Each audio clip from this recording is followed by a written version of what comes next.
This month, we're taking a break from the book of Philippians to spend time in our Christmas series that we're calling The Impossible.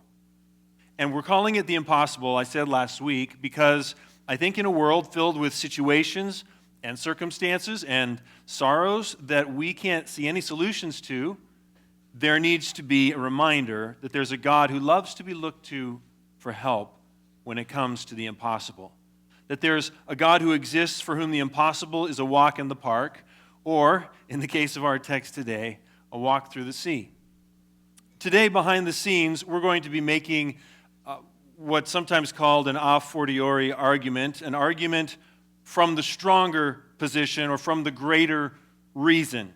We're going to argue from a situation that has greater odds of failure, that's greater in its degree of difficulty, that's greater in its impossibility, to a situation that's lesser in all of those things.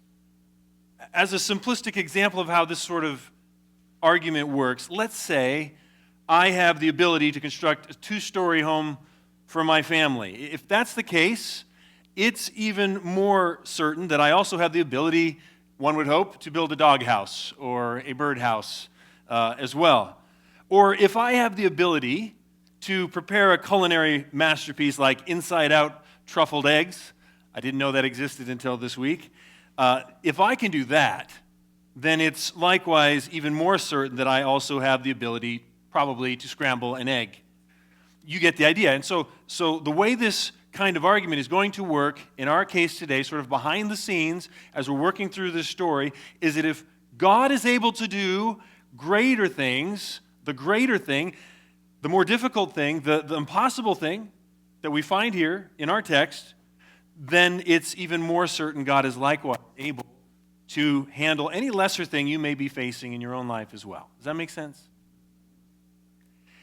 Well, that's good news if that's true. If that's true, that's great news, because just as Jesus promised, life in this world really is filled with trouble. I don't think I have to convince you of that.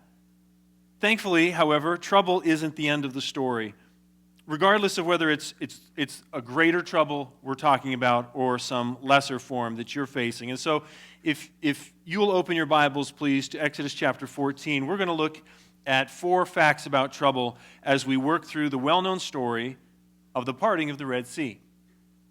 As you're turning there, as the sound of rustling pages fills the room like the sound of angel wings, let me remind you of the background to our text this morning. After 430 years in Egypt, most of that time spent in bondage as slaves, God has set the people of Israel free. What started with a burning bush led Moses back to Egypt to confront the Pharaoh as God's messenger and demand on God's behalf that Pharaoh let my people go. 10 plagues followed as God hardened Pharaoh's heart in order to humble him and all of Egypt as well, with wave after wave of judgment. The 10th plague broke the standoff and also Egypt's will, so that at last their gods, their pride, and even all their firstborn sons laid low. Pharaoh and the rest of the Egyptians finally let God's people go. What this meant for Israel was an exit, or an exodus, from the bondage of slavery. What this meant for them was freedom. So great was this freedom, this redemption, that they would look back on this day as a nation for generations and view it as the defining work of God among them. It would be commemorated year after year, century after century, in the form of the Passover celebrations. Even in Jesus' day, everything in the traditional Passover meal had symbolic meaning that still pointed back to this greatest of all God's redemptive acts on behalf of his people. The bitter herbs reminded them of the suffering of their people that they faced as slaves in Egypt. Roasted lamb pointed back to the sacrifice placed between God's people and death. That sacrifice whose blood was smeared on the doorframes to protect their sons during the 10th and final plague. The matzah bread, free from leaven, represented the bread their ancestors prepared, ate, and took in haste as they marched out into freedom from slavery. But what we discover is at the time of Jesus is that this great redemptive act of God in Egypt was not a one-off event, but that it had always also been pointing forward to something even greater, to something else as well, to another great day of freedom. So that at the Last Supper, in mysterious prophetic actions and words, Jesus infused the Passover celebration with new meaning that pointed to an even greater act of redemption that God was about to undertake on behalf of his people. Because the very next day, on an old rugged cross, God in the flesh, Christ himself, the true Passover lamb, would once for all time redeem his people by putting an end to their bitter suffering under the bondage of sin and Satan and the fear of death. He would do this by offering himself as the sacrifice to end all sacrifices.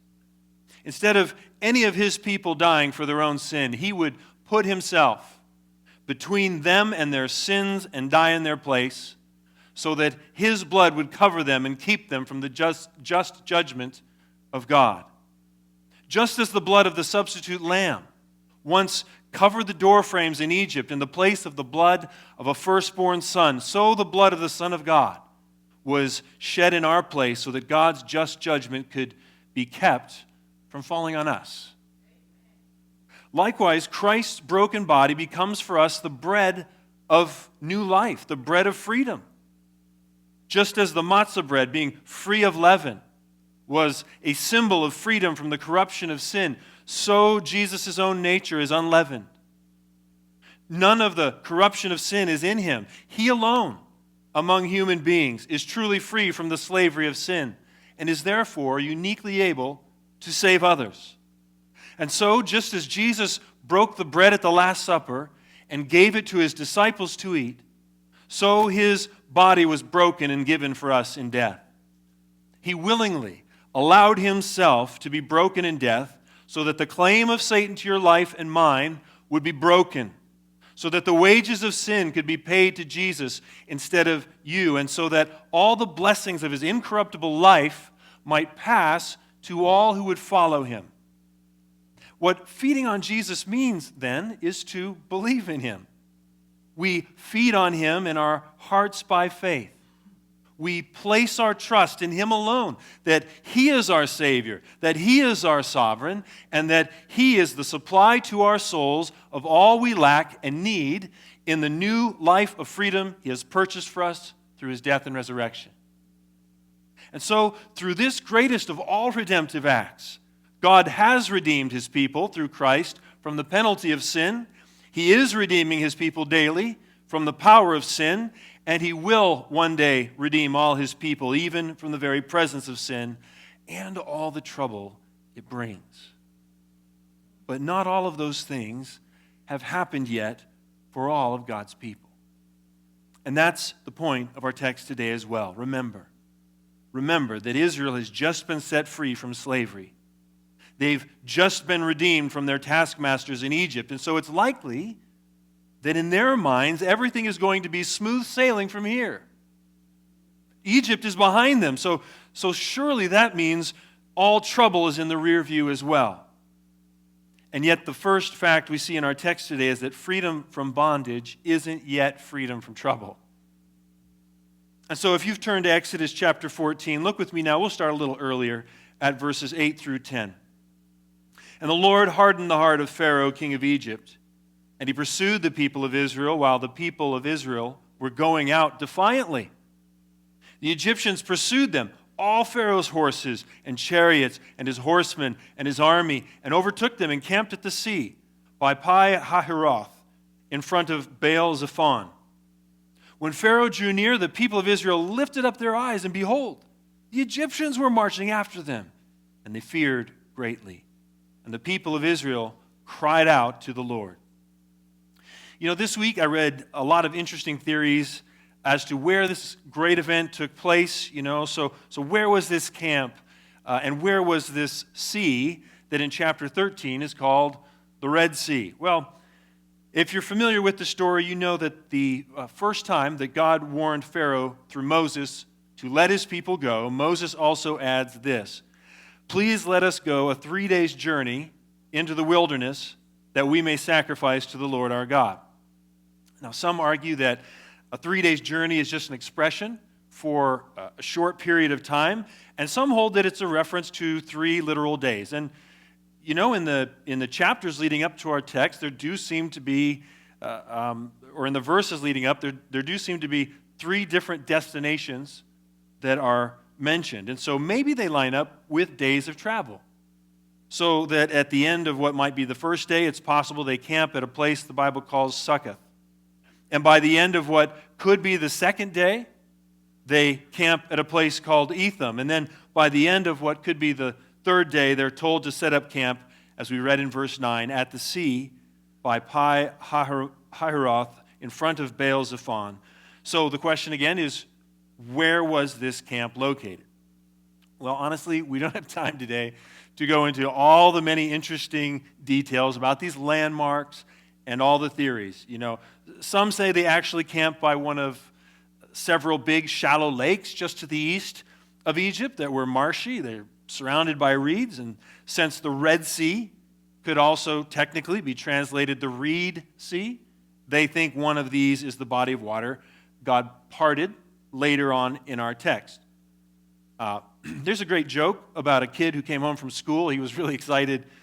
His teacher had debunked his notion that God parted the Red Sea.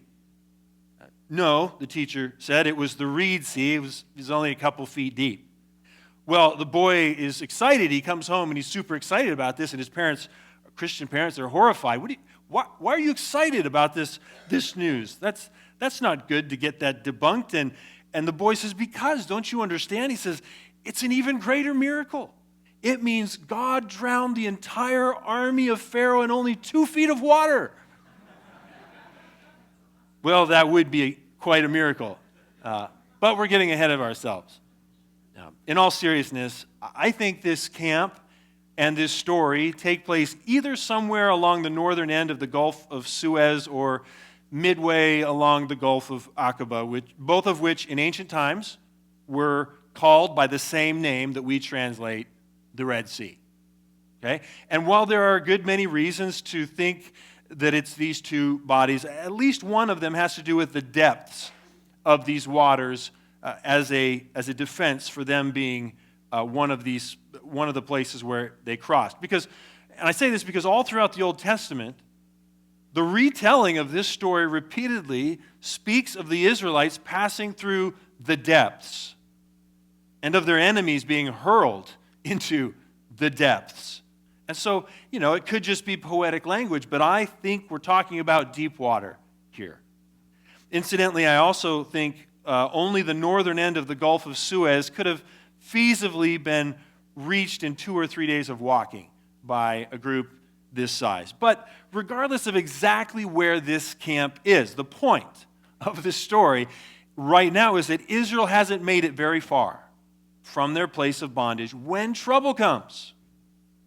And the problem is that they don't seem to have been expecting the trouble. They seem really surprised to me. In verse 8, we see that the people of Israel were going out defiantly.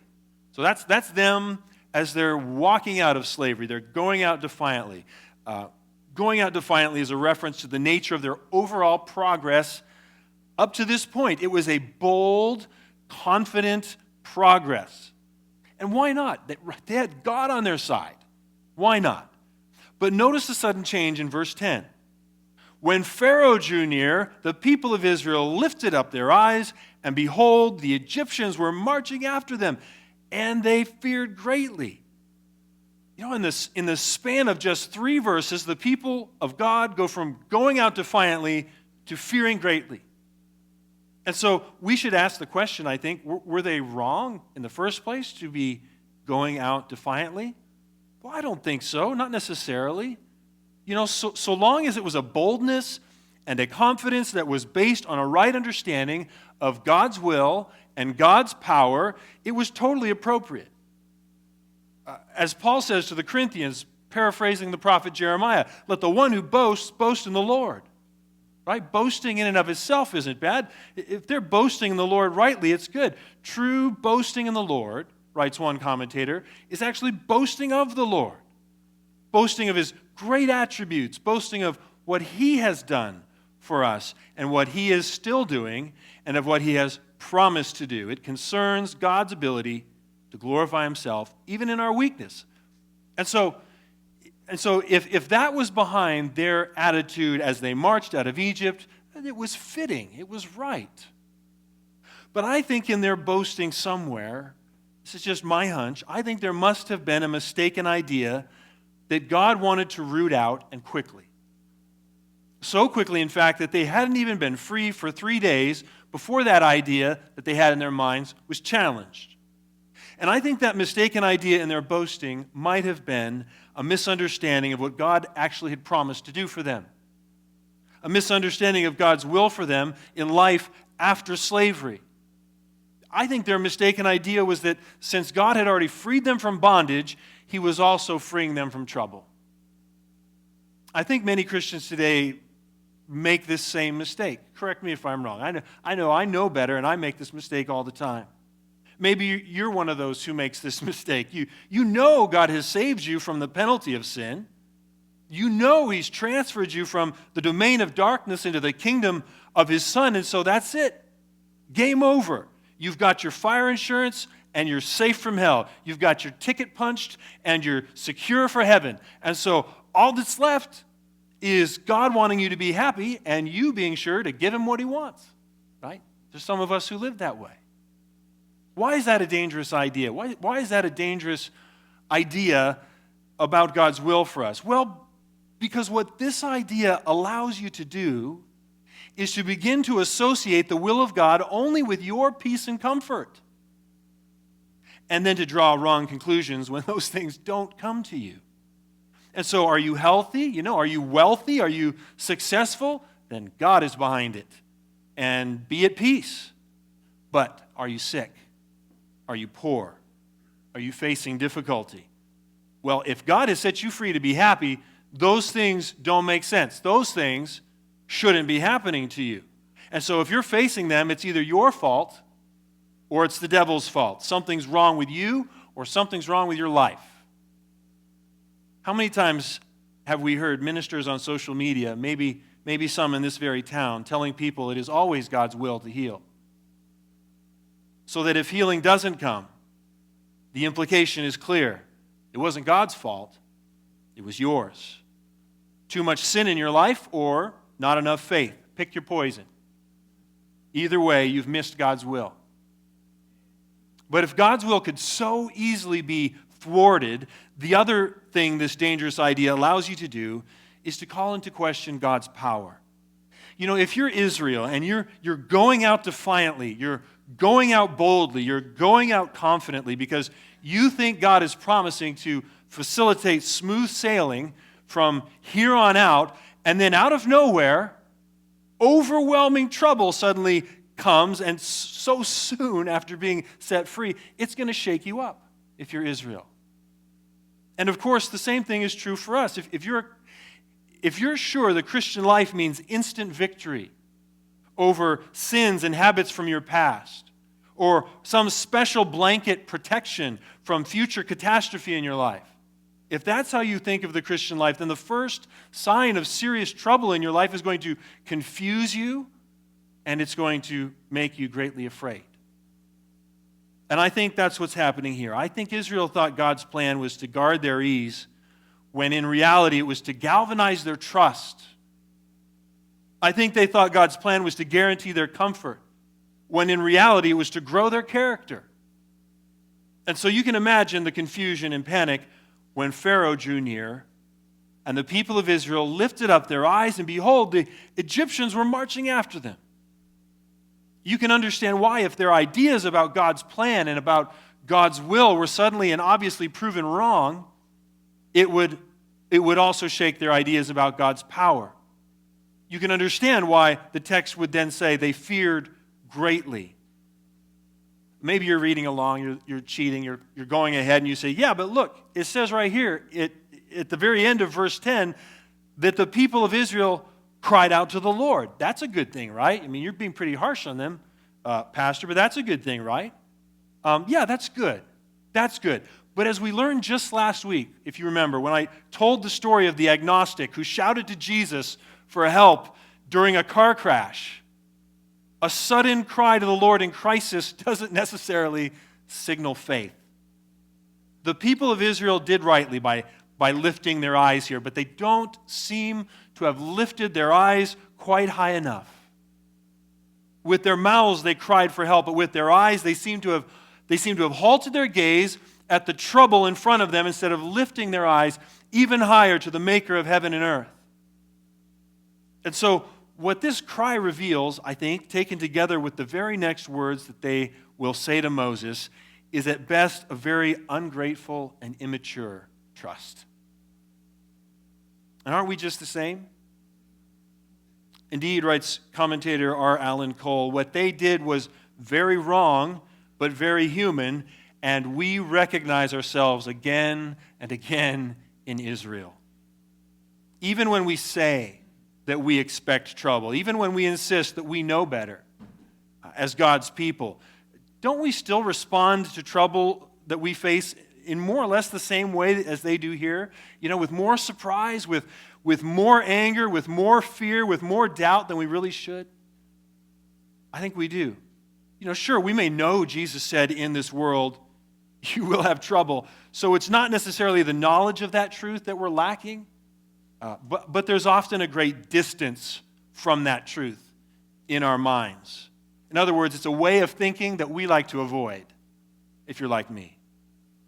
There's a secret trail I have that I take each year to go to my hunting spot in the Trinity Alps. If you don't take that trail, if you try to go where I'm going by another way, you end up sliding down steep ravines, you end up crossing deep waters, you end up climbing high cliffs. Trust me, I know.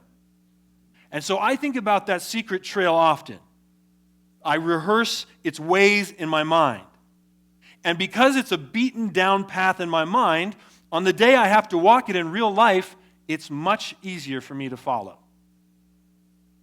What Jesus says about trouble is like that trail. It's a truth that we must rehearse often, I think, because if we don't, then just like a path rarely traveled, the way of it is overgrown, and it's harder for us to follow when we have to walk it in real life. And so allow me to beat down that trail with you again here this morning. Allow me to remind you once again that in this world you will have trouble. Walk the path to that fact in your hearts and in your minds often so that when you face trouble in real life, it doesn't shock you or crush you. But then let me quickly also remind you of this, that just because freedom from bondage isn't freedom from trouble, still, that doesn't mean we're on our own. So the second fact about trouble that we see in our text today is that God doesn't free us from bondage to abandon us in our trouble. The Lord does not hold out to us the prospect of exemption from trial and tribulation, writes Charles Henry McIntosh. Quite the opposite. He tells us we shall have to meet both, the one and the other, but he promises to be with us in them. And this is infinitely better. God's presence in the trial is much better than exemption from the trial.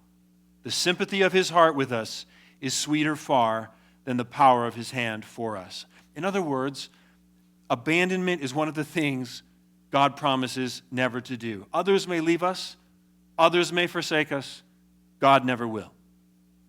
And yet I'm sure that for the people of Israel, that's not how they felt in this moment. And so in this moment, as all Pharaoh's horses and chariots and his horsemen and his army charged towards them where they stood, trapped with their backs to the sea, the nature of their cry to God is now revealed in their follow-up cry to Moses. Look now at verses 11 through 12.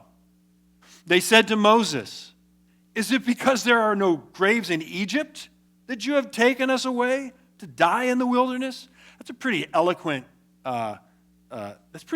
for being charged at by an army. "What have you done to us in bringing us out of Egypt?" Verse 12, "Is not this what we said to you in Egypt? Leave us alone, that we may serve the Egyptians, for it would have been better for us to serve the Egyptians than to die in the wilderness." I want you to notice this trick we do sometimes. We tell ourselves what we're doing is pushing back against a leader or an institution or some other authority figure. But very often, when we look closer, we find that what we're really doing is pushing back against God. Children, when you say no to your parents, you're saying no to the authority God has set over you. And so in a way, you are saying no to God. Teenagers, when you challenge your parents or disrespect your teachers, you are challenging and disrespecting the God who raised them up over you. And so in a way, you are challenging and disrespecting God. Adults, when you argue with law enforcement, I know it never happens, or lie to your boss, you are arguing with and lying to authorities God has placed over you. And so in a way, you're arguing with and lying to God. And that's what the people are doing here as well. By saying, "What have you done to us?" to Moses, who are they really talking to? They're talking to God. And what they say is so revealing. Essentially, these men who only days before were corpses that God called out of the grave, that was Egypt, now have the audacity to say, "You've brought us out here to die." Essentially, these men who only days before never knew a single breath as free men, now have the audacity to use that free breath to say, "We were better off as slaves." Think about that. Here they are, and they've just witnessed 10 mind-boggling miracles of God that have humbled the mightiest nation on earth.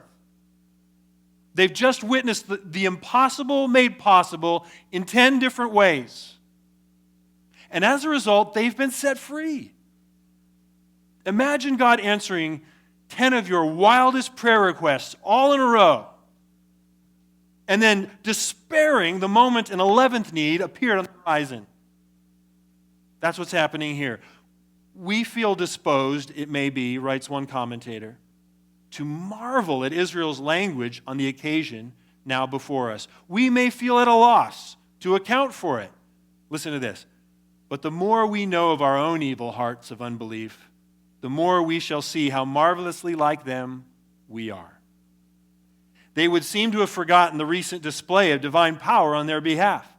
They had seen the gods of Egypt judged, and the power of Egypt laid prostrate beneath the stroke of Jehovah's omnipotent hand.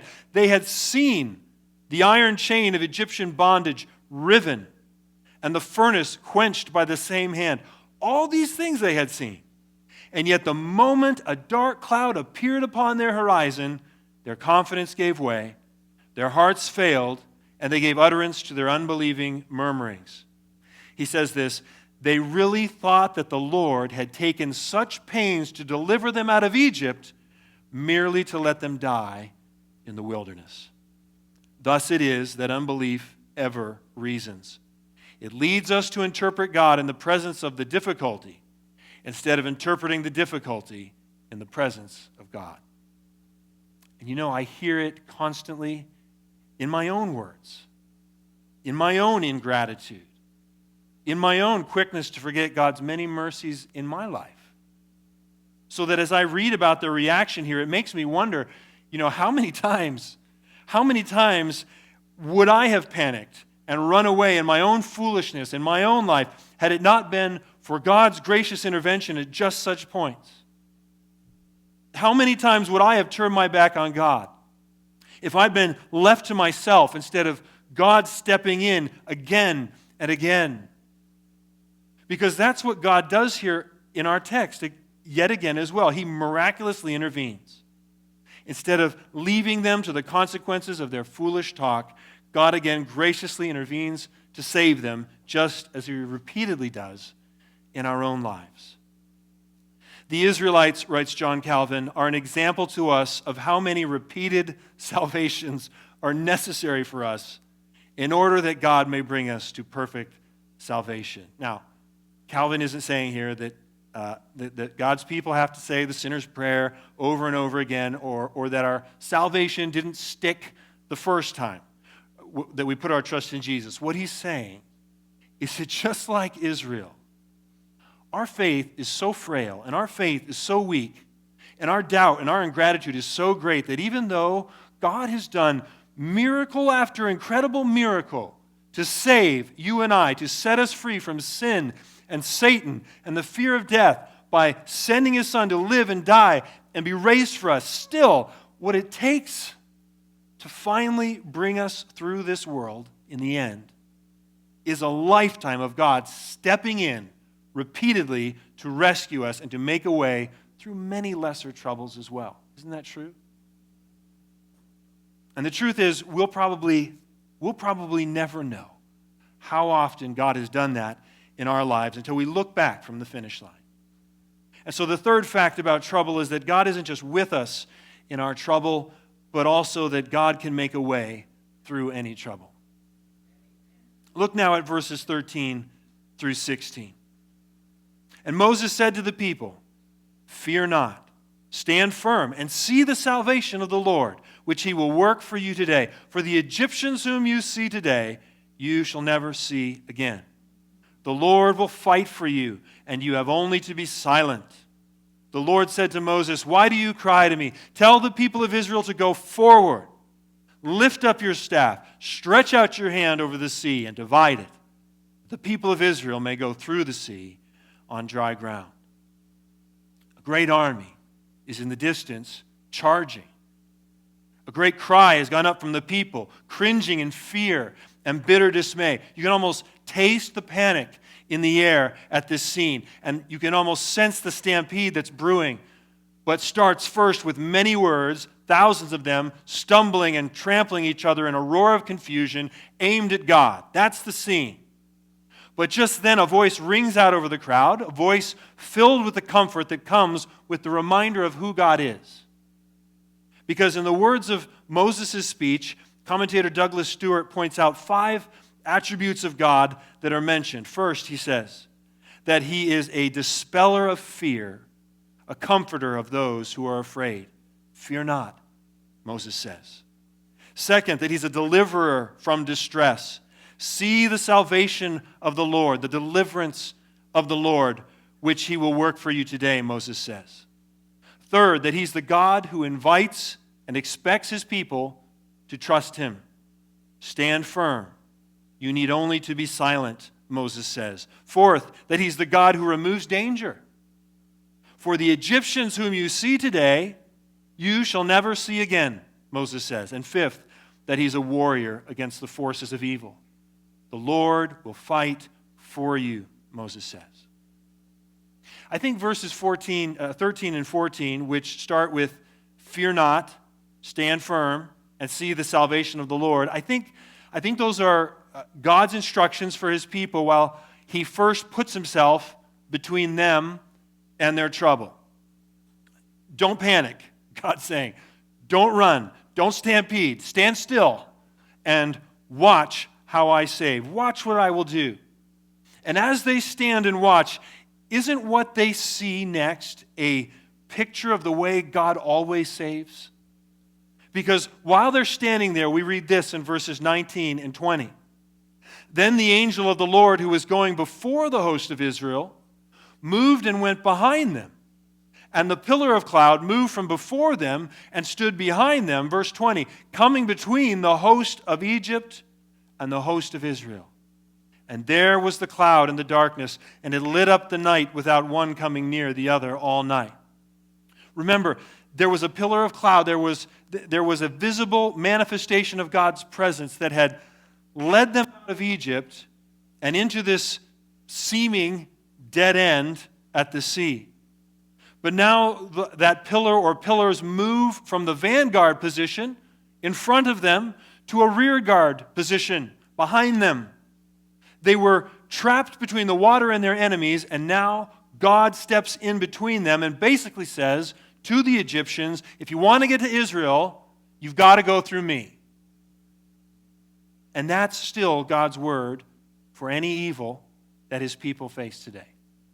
And we need to remember that. If you're a Christian, there is no hardship, there is no sickness, there is no job loss or disappointment or trouble that comes into your life that hasn't first had to pass through God.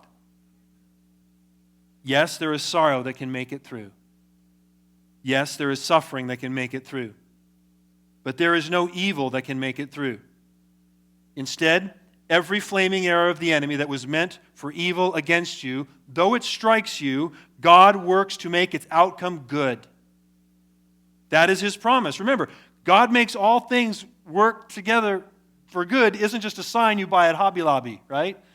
That's not all it is. It's the gracious testimony of God's faithfulness and love for His people from the Passover lamb in Egypt to the Passover lamb on the cross. God places Himself between us and our sin, between us and all evil, between us and every circumstance we face in order to absorb the blows meant for us. He ultimately lays down His life so that you might pass through the waters of divine judgment as well as many lesser troubles that you're facing and still come out better for it on the other side. Well, once that cloud comes between Israel and the Egyptians, then I think we have the words of verses 15 through 18. The Lord said to Moses, "Why do you cry out to me? Tell the people of Israel to go forward." Verse 16, "Lift up your staff, stretch out your hand over the sea and divide it, that the people of Israel may go through the sea on dry ground. And I will harden the hearts of the Egyptians so that they shall go in after them. And I will get glory over Pharaoh and all his host, his chariots and his horsemen." Verse 18, "And the Egyptians shall know that I am the Lord, when I have gotten glory over Pharaoh, his chariots, and his horsemen." First, we're to stand still and trust that God is between us and between evil. Then we're to go forward. We're to advance. We're to march. I remember Pastor Bill over at Pathway speaking of a similar order of events when it comes to prayer. First we ask, and then we act. In other words, there comes a time in every form of trusting God when we have to get moving. When believing that He's fighting for us means getting up and getting on with things. When it means putting one foot in front of the other, even when we can't see our way forward. And that's what God tells Israel to do in this moment as well. Let's look back at the story in our text and see what happens next. We'll pick it up in verse 21 and read through verse 29. "Then Moses stretched out his hand over the sea, and the Lord drove the sea back by a strong east wind all night, and made the sea dry land, and the waters were divided. And the people of Israel went into the midst of the sea on dry ground, the waters being a wall to them on their right hand and on their left.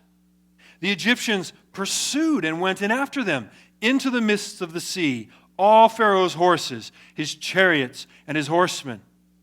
And in the morning watch, the Lord in the pillar of fire and of cloud looked down on the Egyptian forces and threw the Egyptian forces into a panic, clogging their chariot wheels, so that they drove heavily. And the Egyptians said, 'Let us flee from before Israel, for the Lord fights for them against the Egyptians.'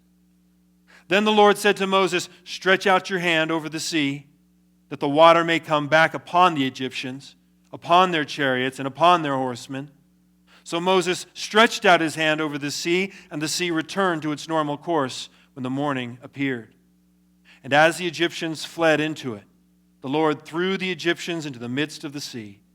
The waters returned and covered the chariots and the horsemen of all the host of Pharaoh that had followed them into the sea. Not one of them remained. But the people of Israel walked on dry ground through the sea, the waters being a wall to them on their right hand and on their left." Now you may be listening to this story this morning and thinking, really?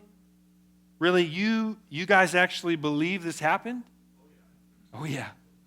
But listen, you have to remember that if Christians are those who believe everything the Bible says, starting with the fact of a self-existent God who created everything from nothing by the sheer act of His will, then why would we think it strange that this same God could control the creation He created? That He could send a wind to drive back the sea, that He could take liquid water and make it stand up as stably as a wall of concrete, that He could turn the very elements of earth into an army for his people. If we believe the Bible Jesus believed, the Bible Jesus quoted, the Bible Jesus pointed to with confidence every day of his ministry, then the only consistent position for us as Christians is to believe that same Bible with him. To believe it with confidence just as he did, every word of it.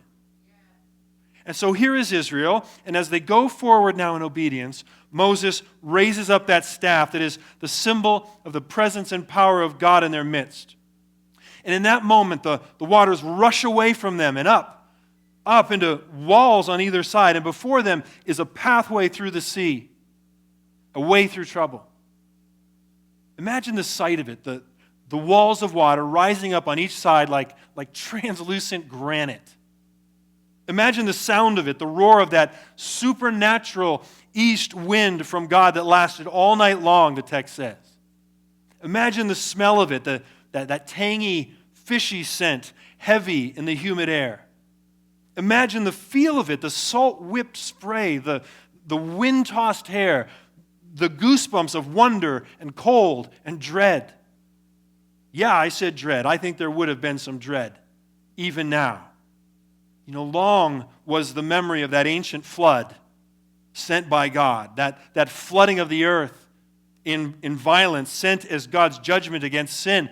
And now, these sinful mumblers, these forgetful grumblers, only minutes after hurling accusations of abandonment at God, now they venture forward between these great ponderous walls made up of that same ancient water of judgment. And the people of Israel went into the midst of the sea on dry ground. We read in verse 23, the waters being a wall to them on their right hand and on their left. At this point in my Bible, there's a study guide note that says this: for the grand triumphant finale, the staff which had previously been used to bring in different plagues on the Egyptians now divided the water, opening up a valley through which Israel would walk and in which Egypt's army would drown. Next to that note, I've penciled in these words from the 23rd Psalm. Though I walk through the valley of the shadow of death, I will fear no evil, for you are with me. Yeah, I think it must have felt like a walk through the very shadows of death. And they were long, deep shadows indeed. Even if this crossing took place in the shallower Gulf of Suez, you're talking about the regular surface of the water being at the height of a 3-story building above you for 6 miles. And if this crossing took place at the Gulf of Aqaba, you're talking about a walk of 8 to 10 miles, and the regular surface of the water at the deepest point being nearly as high as the Burj Dubai above you, the tallest building in the world. I think God has a way, even in rescue, of walking us through the shadows of what we deserve, of what might have been if not for his grace. And it should add to our gratitude and to our humility. And so, friends, if God can do this great thing, what lesser thing can't he do? As God will ask Moses later in the wilderness, is there a limit to my power? It's a rhetorical question, right? The answer is no. There may be a limit to what God is willing to do in our particular cases of trouble, but there is no limit to what he is able to do. And I think if we believe that, it's faith enough. It's faith enough. If we have faith enough to ask God for help, knowing he is able to make a way through any trouble, that's all the faith that's required of us. And then the outcomes, they belong to God. Our job is the faith. The outcomes belong to God. We stand still and ask, and then we move forward in trust. But what are the outcomes of this story? Well, as Israel makes its way through the sea to safety, the text says their enemies again pursue them. Verse 23 says, the Egyptians pursued and went in after them into the midst of the sea, all Pharaoh's horses, his chariots, and his horsemen. And so now God slows them down, right? It's been a long, dark night of the soul for Israel, but now the first light of dawn is greeting them from the far side of the water. They're almost to safety. But apparently Pharaoh's army is catching up. They're gaining on them. And so we read this in verses 24 and 25, that in the morning watch, the Lord in the pillar of fire and of cloud looked down on the Egyptian forces and threw the Egyptian forces into a panic, clogging their chariot wheels so that they drove heavily. And the Egyptians said, "Let us flee from before Israel, for the Lord fights for them against the Egyptians." Here we need to pause just briefly, and remember the final fact about trouble we're going to mention today, even though we're not going to spend much time on it, which is that God is free to use trouble for His glory and for our good. We need to remember, I think, that God can be doing more than one thing at a time, right? We need to remember that this isn't just a story about Israel, it's also and ultimately a story about God. And the same thing is true in our lives. Our lives are ultimately to be the canvas upon which God tells His story. Our lives are to ultimately be the mirrors through which God reflects His glory. Yes, we're part of that story by the grace of God. But sometimes we need to remember that it's not just in His acts of rescue and kindness towards His people that God is telling His story and bringing His glory to Himself. Sometimes He's also telling His story through the trouble we face, and sometimes through His act of judgment against His enemies, as we repeatedly see in the story of Exodus. That's right. And that's what God's doing here as well. He's showing His judgment over His enemies. Remember, God is the one who has orchestrated all the details of this story. God has set a trap for the Egyptians, using Israel as bait. God has told Israel where to camp at this place where they will have the sea at their backs and the advancing army at their fronts. God has hardened Pharaoh's heart in order to humble the nation, humiliate their false gods, and bring honor to Himself. As we read earlier, and also earlier in chapter 14, it says this, "I will harden Pharaoh's heart. He will pursue them, and I will get glory over Pharaoh and all his host, and the Egyptians shall know that I am the Lord." And you know what? God is free to do that. God has the right to do that. He's free to do it then, and He's free to do it now, even in our own lives. Well, finally, the last of the Israelites makes it across the sea to safety. None are left behind. None of God's people are lost. Then the Lord said to Moses, "Stretch out your hand over the sea, that the water may come back upon the Egyptians, upon their chariots, and upon their horsemen." So Moses stretched out his hand over the sea, and the sea returned to its normal course when the morning appeared. And as the Egyptians fled into it, the Lord threw the Egyptians into the midst of the sea. The waters returned and covered the chariots and the horsemen of the host of Pharaoh that had followed them into the sea. Not one of them remained. But the people of Israel walked on dry ground through the sea, the waters being a wall to them on their right hand and on their left. Friends, as God's people, we are right now still marching through that sea. Some are up ahead of us. Some have already reached the far shore in safety. But you and I are still passing through the waters, pursued by our enemies, by the world, by the flesh, by the devil.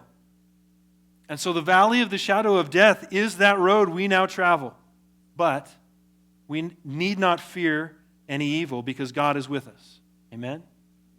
His rod and His staff comfort us.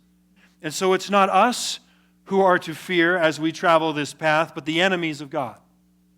Israel's enemies pursued them through the sea, and our troubles will pursue us throughout our lives as well.